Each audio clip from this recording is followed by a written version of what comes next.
नमस्कार, मैं डॉक्टर कमलेश वर्मा, सहायक आचार्य भौतिक शास्त्र, government PG college Hindaun city on work arrangement MSJ government college Bharatpur. आज हम बीएससी पार्ट सेकंड की प्रैक्टिकल क्लासेस में जिस प्रयोग के बारे में पढ़ेंगे वो है study of single stage transistor audio amplifier. एकल चरण ट्रांजिस्टर श्रव्य प्रवर्धक का अध्ययन करना। इस प्रयोग में हम एकल चरण ट्रांजिस्टर श्रव्य प्रवर्धक का आवृत्ति के साथ लब्धि परिवर्तन का अध्ययन करेंगे, जिसमें हम आवृत्ति परिवर्तन हमारी श्रव्य आवृत्ति रेंज में होगी। इसके लिए हम इसके उद्देश्य से प्रारंभ करते हैं। इस प्रयोग का उद्देश्य है एकल चरण ट्रांजिस्टर श्रव्य प्रवर्धक का अध्ययन करना।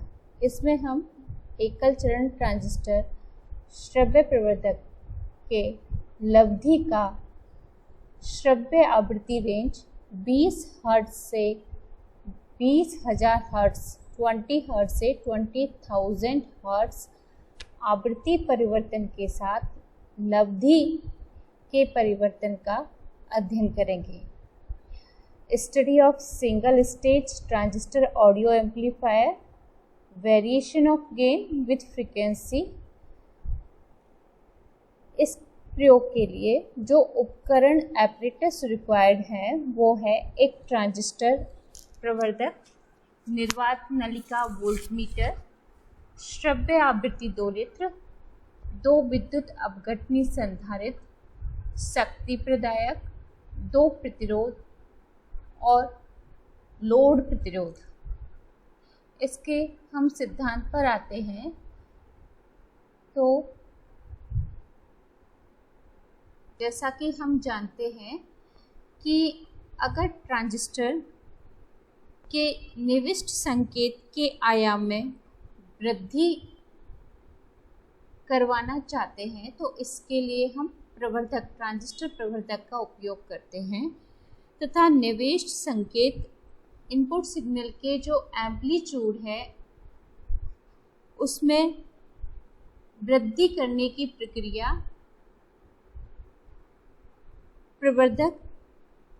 प्रवर्धन एम्पलीफिकेशन कहलाती है। किसी भी निविष्ट संकेत को एम्पलीफाई करने की जो प्रोसेस है वो एम्पलीफिकेशन कहलाती है। ट्रांजिस्टर में हम उभयनिष्ठ उत्सर्जक संरूपण का प्रयोग ट्रांजिस्टर प्रवर्धक के रूप में काम में लेते हैं, क्योंकि उभयनिष्ठ उत्सर्जक संरूपण में जो संग्राहक धारा है वो निर्गम धारा होती है तथा आधार धारा हमारी निवेशी धारा होती है, तथा जो हमारी निर्गम धारा संग्राहक धारा है वो निवेशी धारा आधार धारा से बहुत अधिक होती है। एकल चरण ट्रांजिस्टर श्रव्य प्रवर्धक की आवृत्ति अनुक्रिया का हम इस प्रयोग में अध्ययन करेंगे। आवृत्ति अनुक्रिया का अध्ययन करने के लिए वोल्टता लब्धि अर्थात निर्गम वोल्टता तथा निवेशी वोल्टता का रेशो अनुपात तथा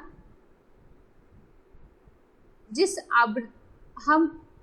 आवृत्ति रेंज लेंगे वो है हमारी श्रव्य आवृत्ति रेंज 20 हर्ट्ज से 20,000 हर्ट्ज के मध्य।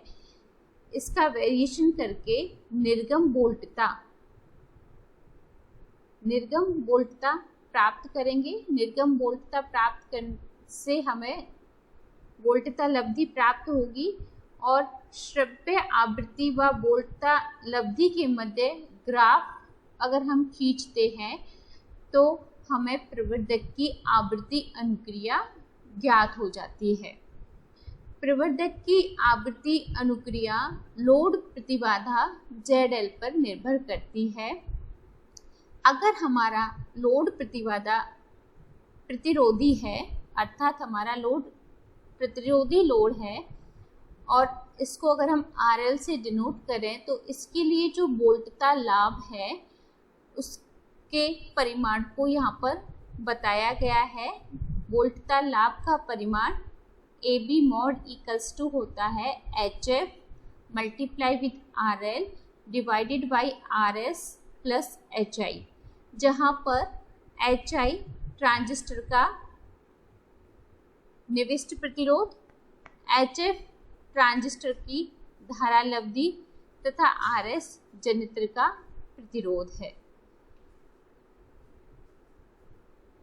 इसमें हम श्रव्य आवृत्ति रेंज 20 हर्ट्ज से 20,000 हर्ट्ज के मध्य आवृत्ति परिवर्तन करके निर्गम वोल्टता और निर्गम वोल्टता से हम वोल्टता लब्धि प्राप्त करेंगे तथा आवृत्ति और वोल्टता लब्धि के मध्य हम ग्राफ खींचेंगे जो कि आवृत्ति अनुक्रिया वक्र कहलाता है, जिसके लिए हम हाफ पावर पॉइंट्स निकालेंगे और हाफ पावर पॉइंट्स में हम दो पॉइंट्स निकालते हैं, एक तो लो हाफ पावर पॉइंट्स और एक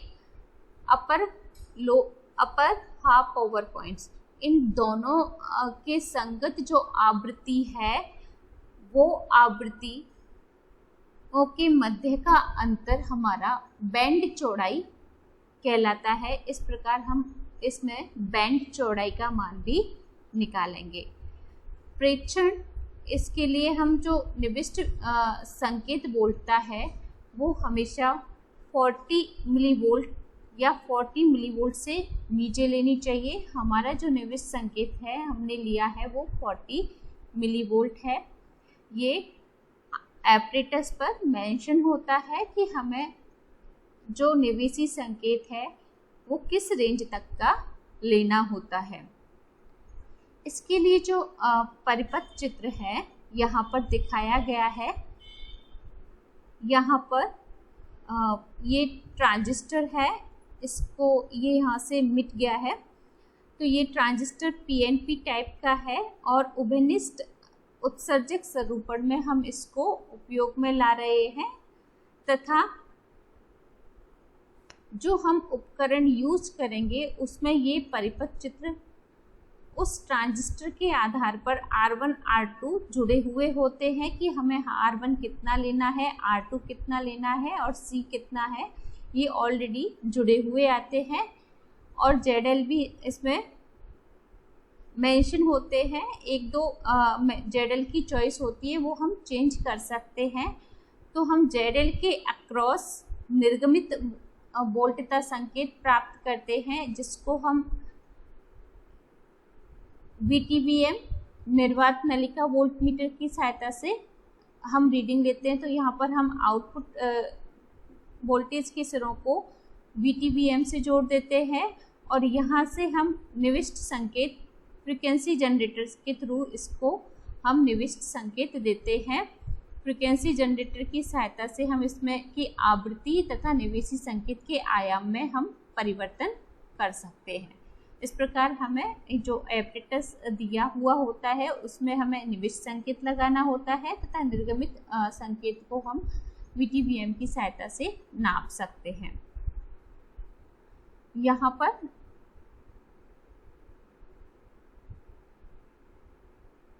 प्रेक्षण सारणी बनाएंगे। अब हम प्रेक्षण सारणी के लिए हम आवृत्ति के लिए कॉलम बनाएंगे जिसमें हम आवृत्ति चेंज करेंगे 20 हर्ट्ज से। तो 10 हर्ट्ज से स्टार्ट करते हैं, 10 हर्ट्ज से लेके 20,000 हर्ट्ज और हमने यहाँ पर 30,000 हर्ट्ज तक की रीडिंग्स ली है।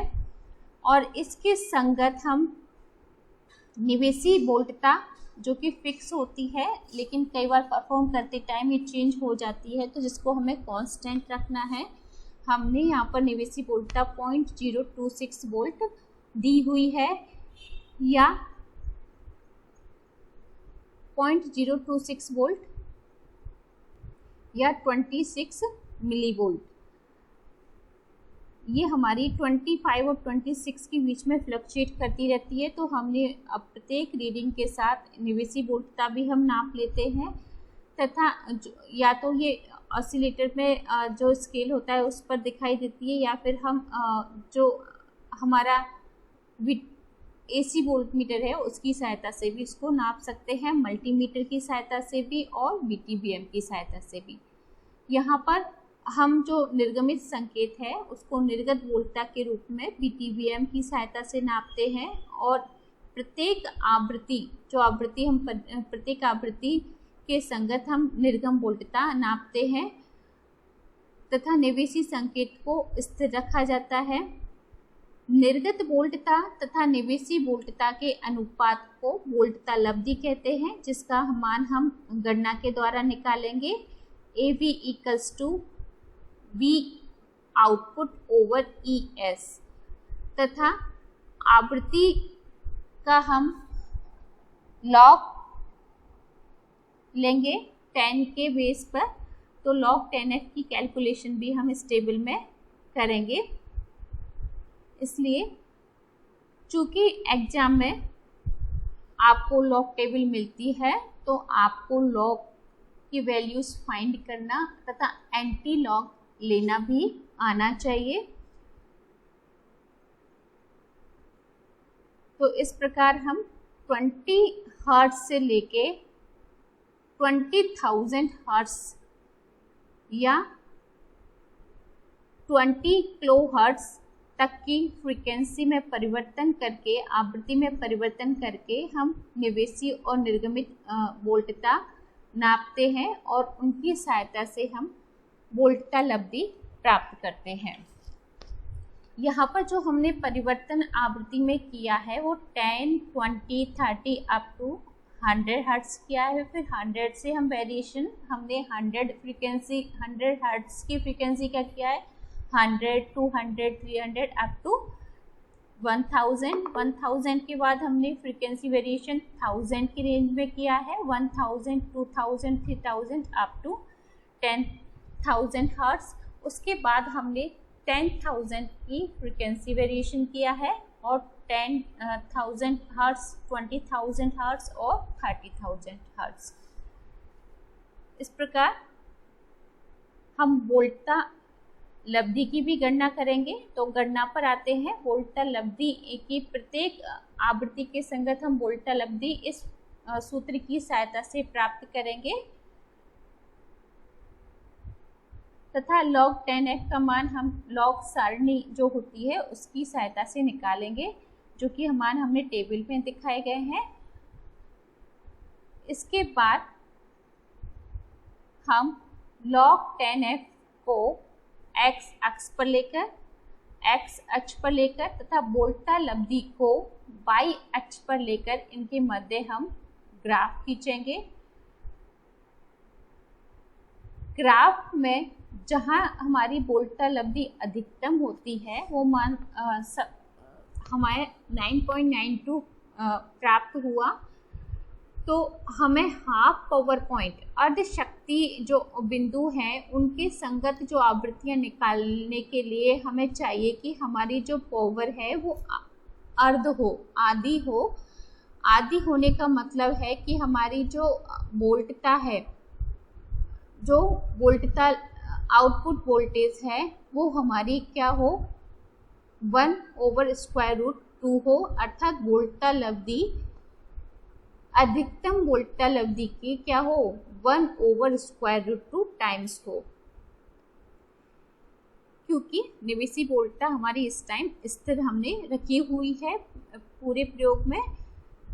तो इस प्रकार हमारी जो अधिकतम वोल्टता लब्धि है वो 9.92 आती है, और इसका 1/√2 का मान होगा हमारा 7.014, लगभग 7.01 के करीब मान लेंगे।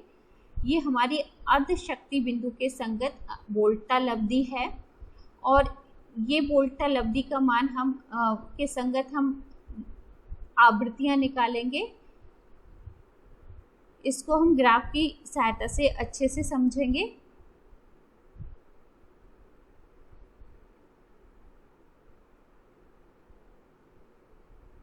यहाँ पर log 10f तथा बोल्टल अवधि के मध्य ग्राफ को दिखाया गया है। log 10f को हमने x एक्सिस पर लिया है और बोल्टल अवधि को हमने y एक्सिस पर लिया है, जिसमें हमने x अक्ष पर जो log 10f का मान लिया है, एक बड़े खाने का मान हमने 0.25 लिया है तथा y अक्ष पर बोल्टल अवधि का मान लिया है, उसका मान हमने एक बड़े खाने का मान 1 AB के बराबर लिया है। ये स्केल लेकर हमने ग्राफ प्लॉट किया, प्रत्येक आवृत्ति के संगत उनके पॉइंट्स को हमने इस पर दिखाया और कर्व को इस तरीके से मिलाया, तो हमें इस प्रकार का आवृत्ति अनुक्रिया वक्र प्राप्त होता है। यहाँ पर जो अधिकतम आवृत्ति है वो है 9.92। 9.92 ये अधिकतम आवृत्ति है जिसे हमने AB मैक्सिमम के द्वारा शो किया तथा इसके संगत जो अर्धशक्ति बिंदु है अर्थात AB मैक्सिमम ओवर √2 का जो मान है वो 7.01 के करीब प्राप्त हुआ था। उसके संगत जो बिंदु हैं वो यहाँ पर दिखाए गए हैं। इन बिंदुओं के संगत हम log 10f की वैल्यू हमारी ये तो हमारा LHF को डिनोट करेगा, lower half power point frequency, और ये upper half power point frequency के संगत पॉइंट्स हैं और इनके संगत हम देखेंगे जो हमारी log 10f की वैल्यू 1.30 है LHF के संगत, और UHF के संगत हमारी जो log 10f की वैल्यू है वो 3.875 है। लेकिन हमें इनकी संगत आवृत्ति प्राप्त करना है तो इसके लिए हम एंटी लॉग लेंगे 10 के बेस पर। तो एंटी लॉग में जो हमारी वैल्यूज़ आती हैं एंटी लॉग टेबल से हम इसकी वैल्यूज़ निकालेंगे। तो इसकी जो एंटी लॉग आएगा वो आएगा 19.95 जो कि लगभग 20 हर्ट्ज के बराबर है, और इसके संगत जो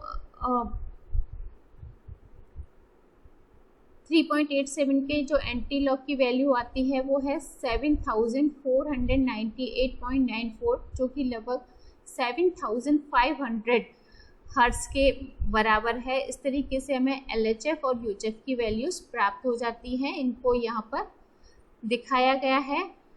LHF और UHF की वैल्यूज़ आने के बाद इन दोनों जो फ्रीक्वेंसी हैं अर्धशक्ति आवृत्तियों के मध्य जो आवृत्ति अंतराल है उसको हम बैंडविड्थ बैंड चौड़ाई कहते हैं, और जिसकी वैल्यू आती है UHF की वैल्यू है 7500 हर्ट्ज और LHF की वैल्यू है 20 हर्ट्ज। इनका के मध्य जो डिफरेंस है वो 7480 हर्ट्ज हमें प्राप्त होता है।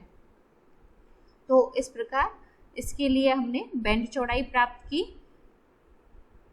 और आवृत्ति अनुक्रिया वक्र प्राप्त किया।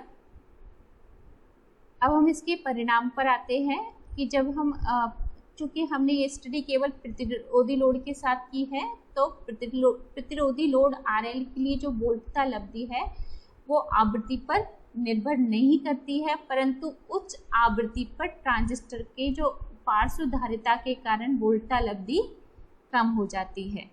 एकल चरण ट्रांजिस्टर श्रव्य प्रवर्धक के लिए जो अर्धशक्ति आवृत्तियां हैं, जो lower half power point frequency है वो 20 हर्ट्ज है और upper half power point frequency वो 7500 हर्ट्ज है, जिसके लिए बैंड चौड़ाई की वैल्यू आएगी हमारी इन दोनों का अंतर 7480 हर्ट्ज। इस तरीके से हमने एकल चरण ट्रांजिस्टर श्रव्य प्रवर्धक के लिए आवृत्ति अनुक्रिया वक्र तथा अर्धशक्ति आवृत्तियां तथा बैंड चौड़ाई प्राप्त किया।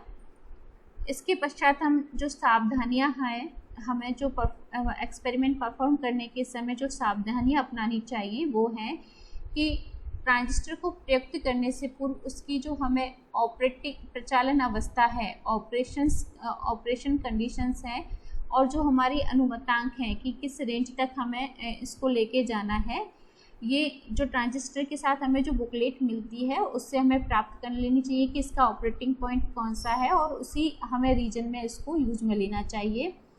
तथा ट्रांजिस्टर के लिए जो स्वयं विनीति है, सेल्फ वाइसिंग, इतनी होनी चाहिए कि जो ट्रांजिस्टर पर संकेत वोल्टता अगर निवेश किया जाए तो यह प्रवर्धक की श्रेणी में कार्य करे।